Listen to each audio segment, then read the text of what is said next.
ሰላም ውድ ቤተሰቦች፣ የሰዓቱን ዜና ይዘን ቀርበናል። በቅድሚያም አርዕስቶቹን እንጠቁማለን። የፌዴራል መንግስት የህወሓትን ገንዘብ አገደ።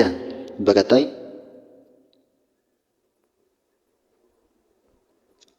ህወሓት ከሰሞኑ ለጦርነት እየተዘጋጀ መሆኑን የሚያሳዩ መረጃዎች ወጡ። በሌላ መረጃ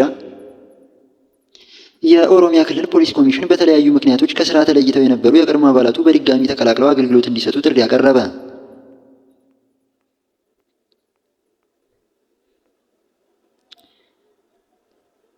በሌላ መረጃ የዩኒቨርሲቲ ተማሪዎች ከመመረቃቸው በፊት ለ1 ዓመት እንዲያስተምሩ በታሰበው እቅድ ላይ ከተለያዩ ባለድርሻ አካላት ጋር ውይይት ሊደረግ መሆኑን ትምህርት ሚኒስቴር ገለጸ።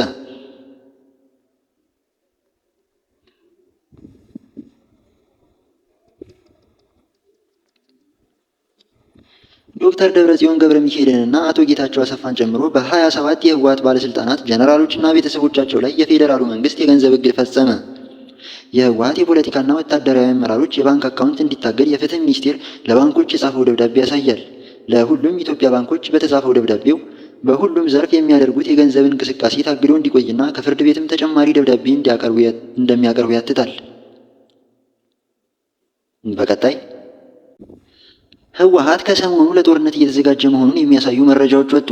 ከነዚህም የህወሓት ከፍተኛ አመራሮች ወደ ወረዳዎች ተበትኖ በጦርነት ውስጥ እንዲሳተፉ፣ እያንዳንዱ ዞን፣ ወረዳና ቀበሌ እህል፣ ኮቾሮና ሌሎችንም ለማዘጋጀት የሎጂስቲክስ ማዕከል መፍጠር እንዳለበት፣ በትግራይ ጦር ውስጥ ያለና የነበረ ሰራዊት በዲዲአር የተቀነሰ፣ ያመለጠ፣ በእረፍት ላይ የቆየ፣ ስልጠና ያቋረጠም ጭምር ወደ ክፍሉ እንዲመለስ ይገደዳል።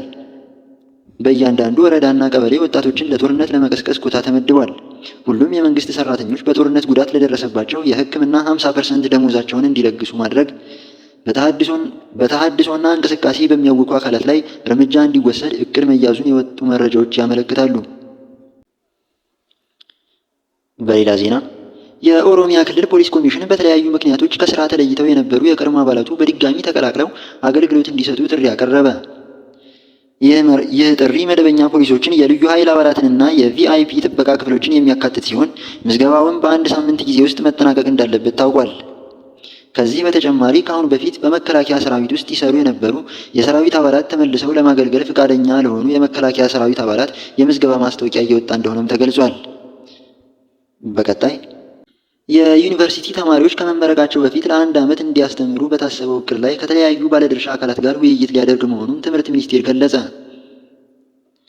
የዩኒቨርሲቲ ተማሪዎች ከመመረቃቸው በፊት ለ1 ዓመት በቅድሚያ እንዲያገለግሉ የሚያደርግ አሰራር ተግባራዊ ለማድረግ መንግስት እቅድ መያዙ ይታወቃል። በእቅዱ ላይ ከከፍተኛ ትምህርት ተቋማት ጋር ውይይት ቢደረግም ከክልሎች፣ ከትምህርት ቤቶችና ከጸጥታ አካላት ጋር ውይይት አለመካሄዱን በትምህርት ሚኒስቴር የከፍተኛ ትምህርት ልማት ዘርፍ ሚኒስትር ዴኤታ አቶ ኮራ ጡሹኔ ለሪፖርተር ተናግረዋል። መንግስት እቅዱ ተግባራዊ ይሆናል ብሎ እስካሁን ውሳኔ አለማሳለፉን የገለጹት ሚኒስትር ዴኤታው በቀጣይ ሳምንታት ተማሪዎች፣ ወላጆች፣ መምህራንና የህዝብ ተወካዮችን ጨምሮ ጉዳዩ በቀጥታ ከሚመለከታቸው ሌሎች ባለድርሻ አካላት ጋር ውይይት ይደረጋልም ብለዋል።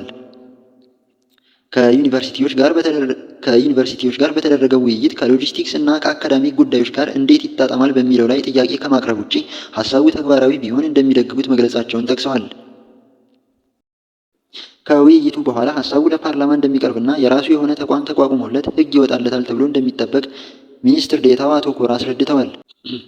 እቅዱ ተቀባይነት ካገኘም በሚመጣው በ2019 ዓ.ም እንደሚተገበር ይጠበቃል ብለዋል። ሆኖም በውይይቱ ወቅት ተማሪዎችን ጨምሮ ሌሎች የትምህርት ማህበረሰቡ እቅዱን ካልፈለገው የሚቀርበት ሁኔታ እንዳለም ጠቁመዋል። አበቃን። መልካም ጊዜ ተመኘን።